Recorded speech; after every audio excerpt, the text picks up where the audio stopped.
Welcome, Conjurers, I'm Dicebag, and this is my solo campaign for Crytures, my monster collecting tabletop RPG.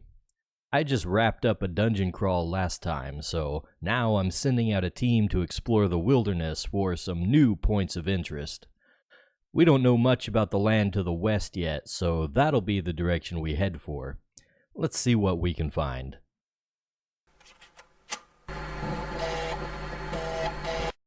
Alright, our next team is all ready to start a new expedition here.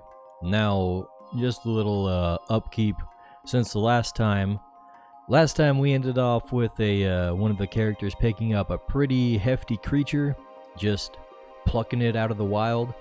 Upon later review, I realized that I had forgotten to add some of the class abilities to their stats, and therefore that would not have happened. So I have taken that away from that character, but that's not relevant to this little adventure. We have a completely different team. Right now we got Florentine and Maria from the Viridian Order and Anton from the League of Magi. They are going to be going on another expedition to explore this area of the map over here. This is where their starting point is, of course, out here in Root Run. So they're going to be going as far as they can and then mapping the place out. So let's see. To start off, we've got some roles I have assigned. Florentine is going to be our navigator. He gets his second chance because last time he forgot his compass, and he had the team wandering in the wilderness for like 2 extra days when it was just a short trip back to town. Let's see if Florentine can redeem himself. We've also got Anton doing the tracking, since he is the naturalist. He knows all about creatures. Maria is going to be the guide to look out for hazards and dangerous not so much wildlife, but poisonous plants and things like that. And we also need somebody to explore, since we only have 3 players, so we're bringing out one of the creatures to travel with them and be the explorer. Arbo has the highest agility out of the group, and since nobody else has a higher agility and observation role combined, he's just going to be doing that. Which might suck because that's kind of the entire point of the mission, is to map things out and find interesting points to explore later. So hopefully we don't roll too low with these guys. But yeah, we're gonna go ahead and get started here. The course we're gonna chart is gonna be like so. We've got 9 movement points, and this area kind of has an average of about 3 density, so we should be able to make it through 3 spaces on average. Might get hairy if we get a deep woods in there, but we'll make it through, I think. So that's going to be the first day of travel. So we are going to go ahead and first off roll for navigation. Let's see, that's Florentine, actually.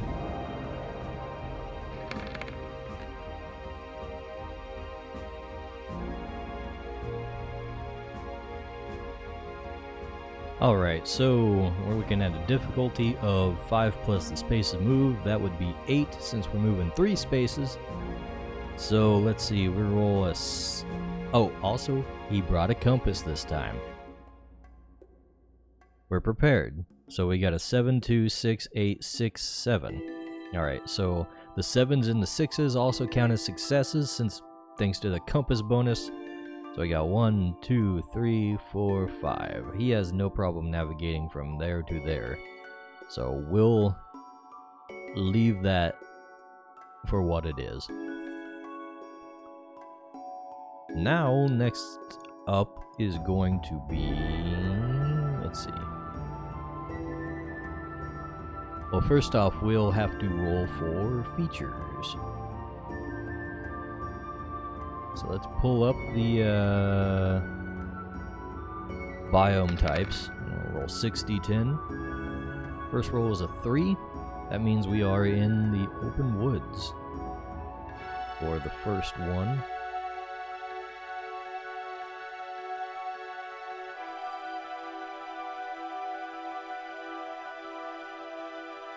And let's see.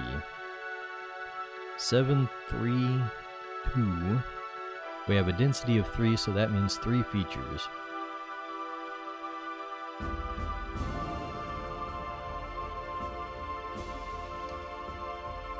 Seven is a cave, 3 is a terrain feature, and 2 is another terrain feature. Alright, so what kind of terrain features are we dealing with? Those are the things that just happen automatically. Next rolls are a 1 and a 9. 1 is a stream. And the other is tall grass. So we'll save that. Let's see, the cave is undiscovered as of now. We do need to... Let's see, we'll add the explore thing to Arbo here. Alright, here he goes. Ugh. No successes. This ain't looking good. I think I might have to tweak things up for actual exploration. They might not be able to find much. Anyways, let's see. Tall grass. So that just means tracking rolls get -1. So it's harder. It's a harder. Blah. It's a little harder to find creatures in this area.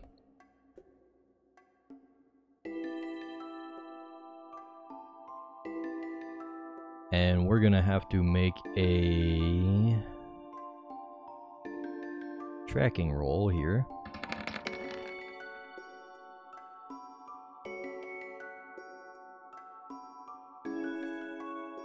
Alright, we scored 2 successes on this one, thankfully. And Maria is going to need to do a guiding roll. Alright, that's not so good. I think for when we're going through places that we haven't already explored, I think instead of using the number of spaces moved, we're gonna go space by space and roll it based on density for the difficulty. I think that'll make a little more sense. But either way, she scores nothing, so now we need to check for an encounter. 3, no encounter. Alright, we're gonna knock off 1 stamina for each space they move. Now we need to move on to the next space here. So we'll again roll 6d10.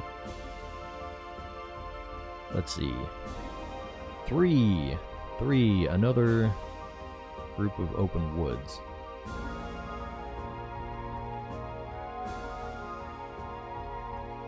Alright.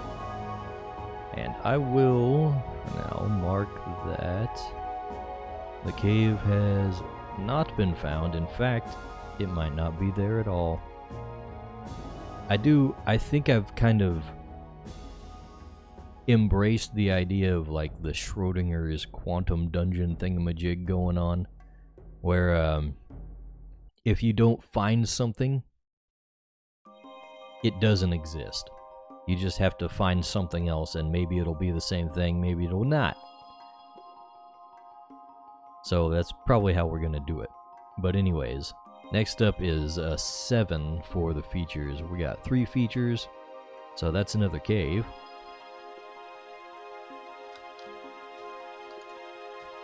We got a cave, a tin creature nest,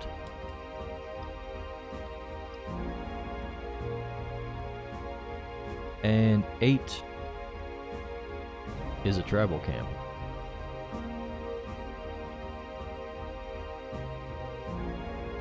Alright, now questions. Let's see.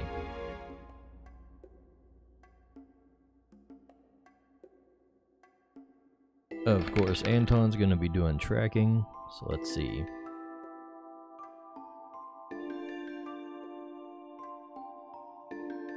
Let's see, density +5, and that's 8. He rolls, let's see, 2, 5, 5, 10, 2, 9, 9, so that's 4. Okay, so he finds both the camp and the nest. And we will have to,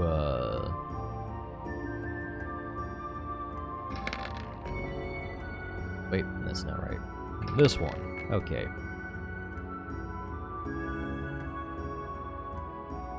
Arvo looking for points of interest here. So he scores 1 success. He's got 9, 5, 1, and 7. So we actually find some things in this thing. And if there's a creature nest, that means we are probably going to have an encounter. So let's go ahead and roll that right now.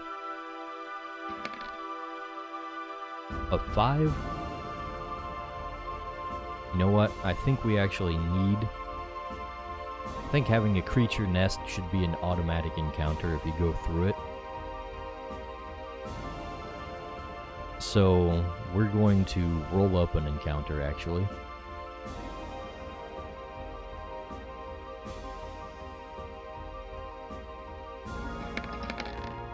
Let's see what we get. 7 Psykits.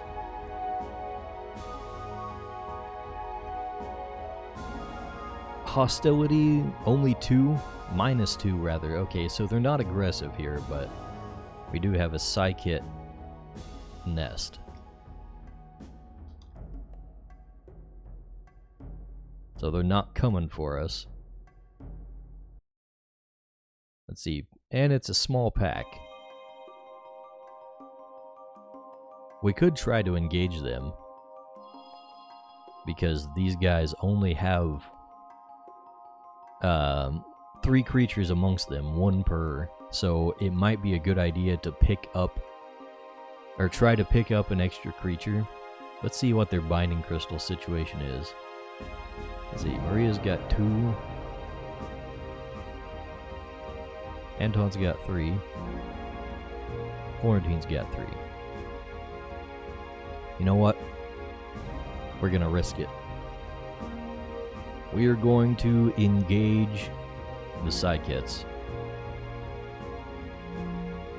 So we'll set up a battle montage here, and I'll be right back.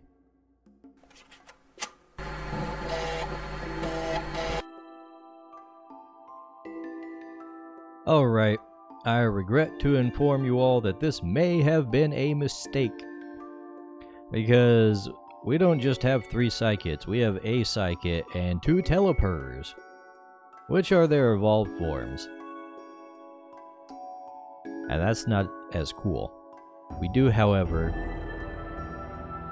have 2 guys that are weak to them and 1 guy who's strong against them. So, we'll see how this goes. Let's see, I think Creebeen is vulnerable? Yes, he is. Dang it. That's not cool. Well, anyways, we're engaged in this fight, and we do outnumber them 2 to 1. So it might be all right. So battle montage time. We've got our guys lined up.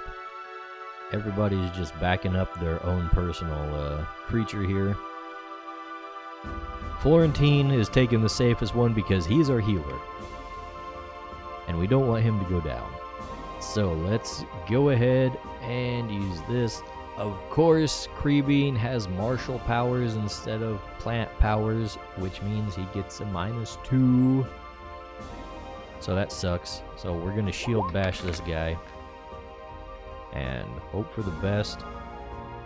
Let's see, we need psych hits, defenses. Deflection is 4, which means we need to hit a 6 in order to deal any damage to these things. Also, these things need 8 successes. These things need 10 successes.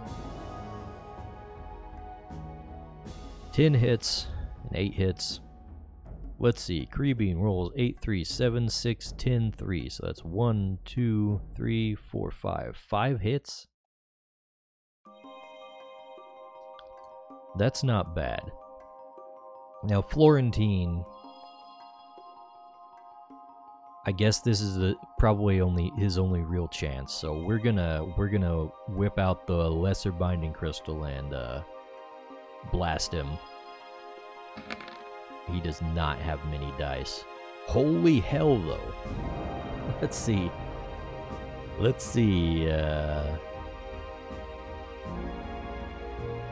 Target is danger +5. They've got a danger of 2, so we're shooting for 7. He rolls 7, 10, 7, 7. He rolls more successes than he has dice. Well, good job, Florentine. You captured yourself a freaking psych hit. So, let's see. That does... I guess I took off the mana requirement for binding crystals. Well, that went pretty well. Not gonna lie. Things might be looking up. We captured a creature right off the bat. Next is Cheapy. So Cheapy... I think, yeah, these things are weak against death attacks, so his vampire powers will do extra damage, so he's gonna nibble at him. Let's see. We need teleport stats back up. Deflection is 5, and he gets a +2 for the weakness, so he only needs a 3 or higher. We roll 8, 9, 1, 4, 8, 9, 7. So that's 1, 2, 3, 4, 5, 6. 6 hits. He's still up there. Let's see. Anton? What does Anton's skills look like? Anton has 2 binding.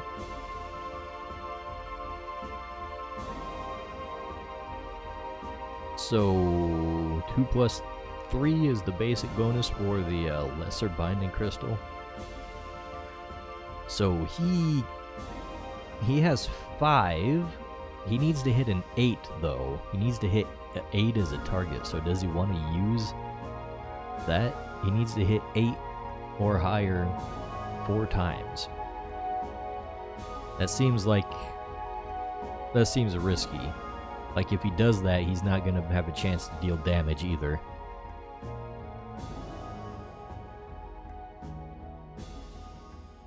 Yeah, I think we're going to play it safe.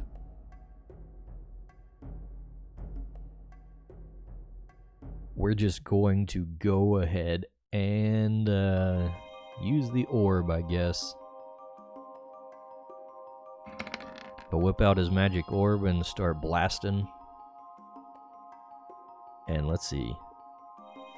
Evasion -1 is his target. Evasion is 7, so he needs a 6 to hit. We roll 1, 10, 3, 2, 8, and 1. So that's only 3 hits. He's down to 1. You know what? Next round we might be able to bind him. Arbo? Arbo has let's see, actually he has beast powers, so he can bypass the weakness of his powers. But we're going to use Hit and Run, his scamp attack. Against a deflection of 5, he rolls 2, 2, 10, 9, 1, 10, and 3. So that's 1, 2, 3, 4, 5. 5 successes. 5 hits. Alright, down to half. Now, Maria's... She does not have enough dice on a Binding Crystal attack to take it down, so we're gonna just go ahead and fire off a recurve bow at this thing.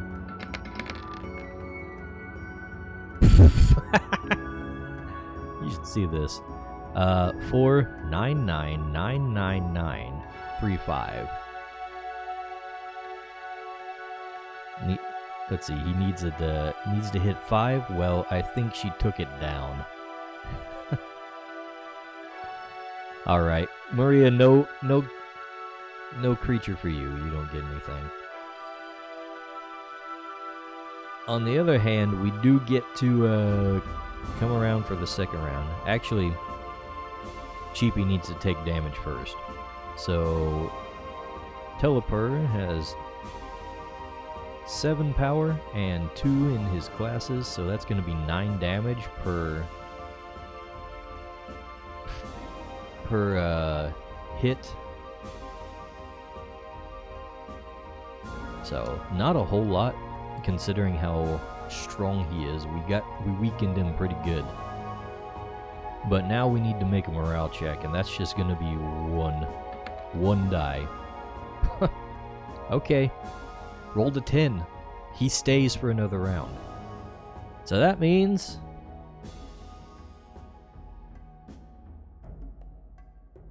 Anton is just going to come up here.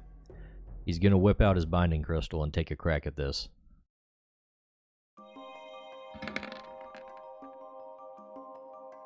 Six, 9, 3, 1, 1. Okay. The 9 will do it. 9 will do it. Alright, the crystal shatters as he surges power through it, and it swarms around this thing, shard by shard, and encases it. So that was a pretty successful encounter, actually. I was a little worried about that because there were 2 bigger ones, but I guess they're not too powerful. So now we're gonna have to, you know what, let's do this right now. Let's go ahead and roll for their personalities, their natures.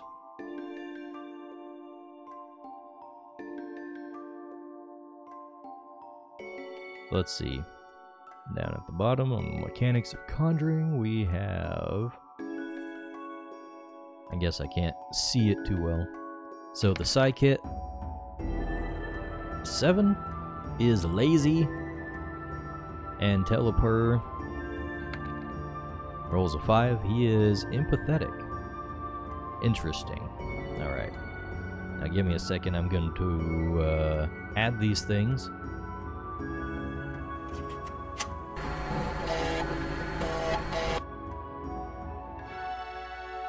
Alright, I think we've got everybody all updated and ready, and I just noticed in the process of doing that Anton's Telepur has as much agility as Maria's Arbo, but he also has 1 in observation, so we are going to be switching Arbo out for Telepur while we are doing the exploration from now on, because that's a bigger role for us.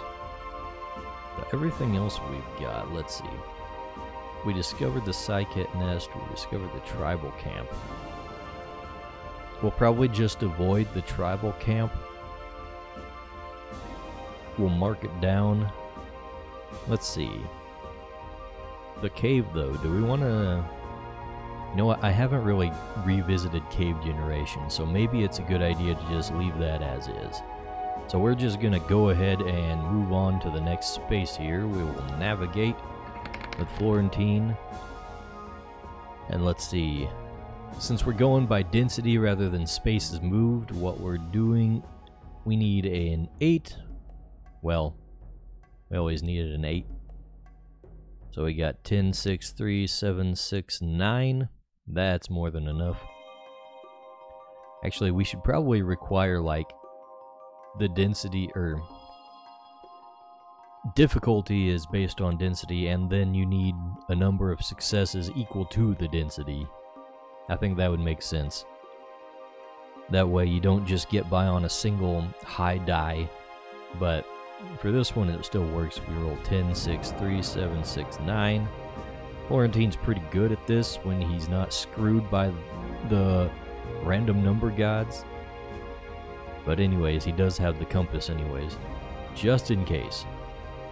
So we are going to be moving on to the next space here. And that means we need to roll another set of dice. And the first one is 4. That would be Brushland. Alrighty. Brushland right there. And Brushland only has a density of 2, so we're only going to take the next 2 dice, which is 10 and 5. So that's a creature nest and sub-creatures.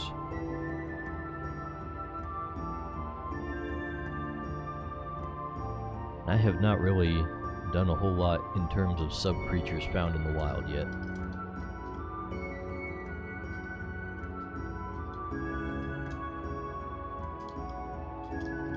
But going through a space with another creature nest means we're gonna need to be doing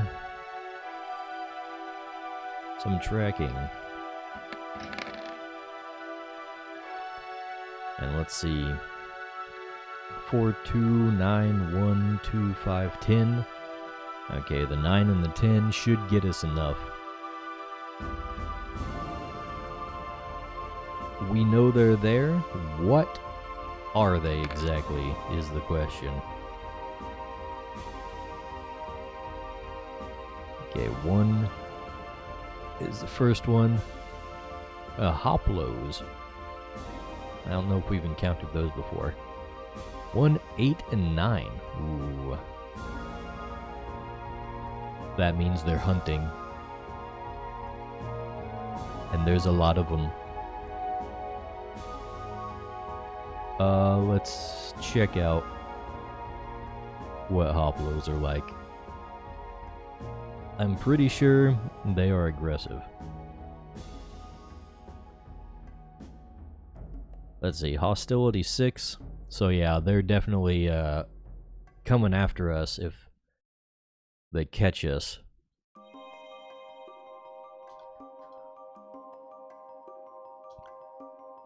And it was a pack size of 9?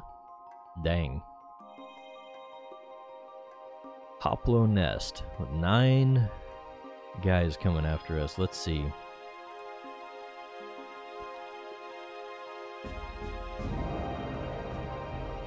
It's hard to find the things in the way I've got my notes set up. So, since we know they're here, we can try to evade them. And let's see, that's a collective roll of agility plus stealth. Difficulty is hostility, which is 8. That's pretty high. Complexity is 1 per party member. And right now we've got the Conjurers out and Teleper, and that's about it. So they will all need to make an agility plus stealth roll. Alright, so what's Anton's? Evade encounter, he's got this right up here. Ooh. 6 and 10, he scores 2. Let's see, Florentine does not have evade encounter as a macro. Let's see. He's got 2 agility, no stealth, so he's just rolling 2d10 as well. He rolls a 10. You know what? That's enough successes for the whole party, actually. Let's go ahead and roll Maria, though. She probably, yeah, she has a few dice. Yeah, she's the one who's supposed to be doing the heavy lifting on this, but she actually does the worst. She still scores a success, though. And that'll get us through. We can evade the encounter by being quiet and sneaking by these guys, thankfully, because even though these guys are only one danger, fighting 9 of them, and then there's the possibility of their evolved forms popping up too. That's, oof. Don't want to deal with that. So we managed to get past the encounter, but now we need to set up camp in the area with a hoplo nest.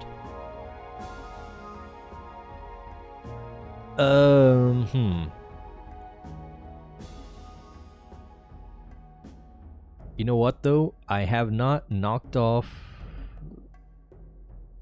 the rest of their stamina. I need to take 2 stamina off. Arbo loses 1. Teleper only loses 1. Alright. So it's late afternoon now. And they're gonna have to set up camp here. Alright, what can Florentine actually do? Let's see, he has healing, so that should translate to being good at cooking. So he can do that. So we'll put Florentine on cooking duty.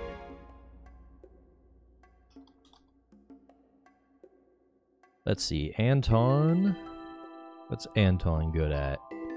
Anton's got 2 in survival.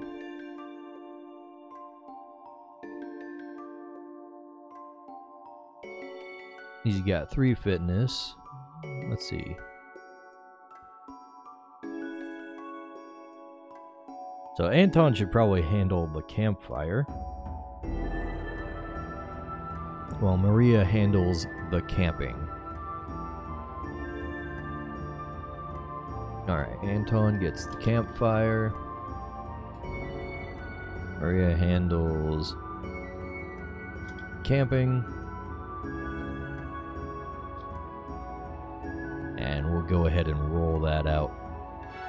First, we're going to need to make a macro for Florentine because he's going to be doing this multiple times.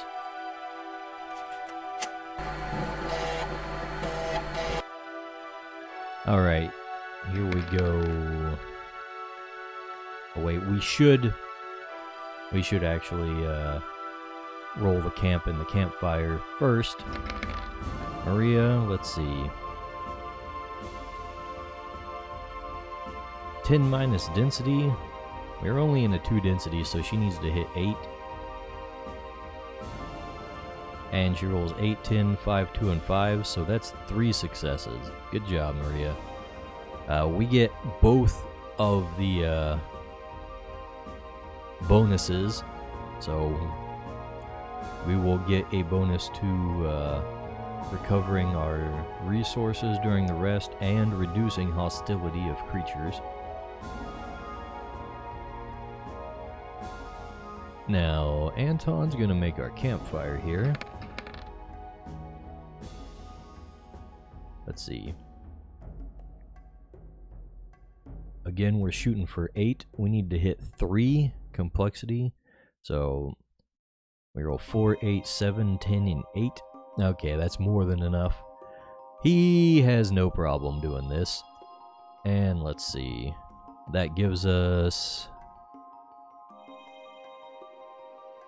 Let's see, we get a +2 roll modifier for rest checks during the encounter. And now Florentine can actually do the cooking, now that we have an actual fire. And let's see. Difficulty 7.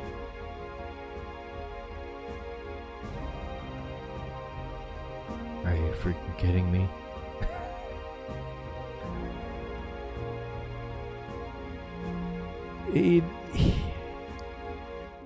Let me read off this. We need a difficulty of 7. You rolled 6, 6, 4, 6, 2, 5, 5. Florentine! You're screwing things up again. You got the compass and you're not leading us in circles, but now you can't even cook the food? Come on, man. Ugh. Well, we don't get the bonus for well-cooked food. That's a shame. So, that's okay, I guess. We still get the good camp bonus and the campfire bonus. So that's a +4 to our ultimate rest rolls. We're gonna go ahead and make macros for that. And I'll be right back.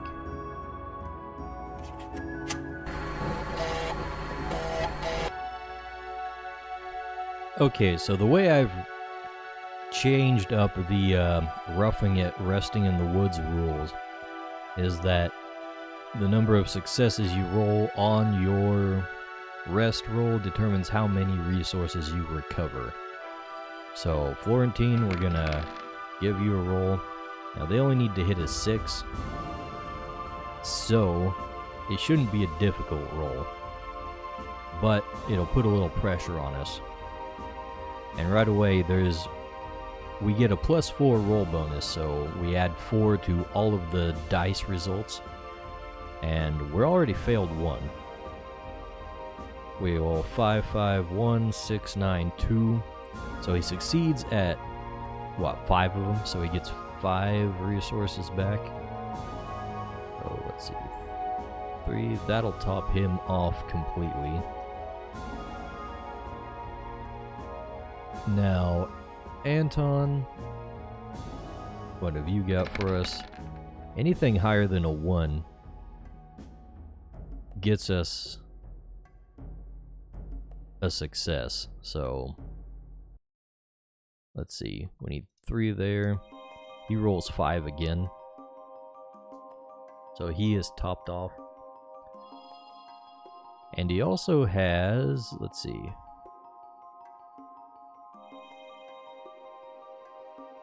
oh, wait a second. We're also going to need to be taking a watch. Let's see.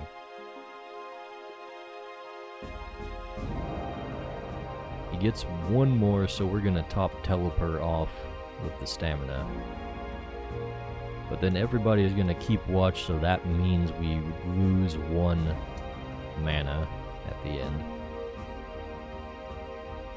So, Maria is our last one. She rolls plenty high, we'll top her off. And Arbo too. So, let's see. 6 for Maria. And 4 for Arbo. Nice. We're good to go. And of course we have to take the 1 off for being on watch. And that should be good. We should be good to go to the next day. Oh, wait. Let's see. We need to roll for an encounter. 5? That's not an encounter. Nah. We need 8+ for an encounter. So we sleep the night away, Honkshu, without interruption, thankfully. Now, I think I probably would impose kind of a penalty for sleeping in an area with a creature nest, but considering it was 5 and we needed an 8, any of my normal penalties would still result in a no encounter. So we're not worrying about that.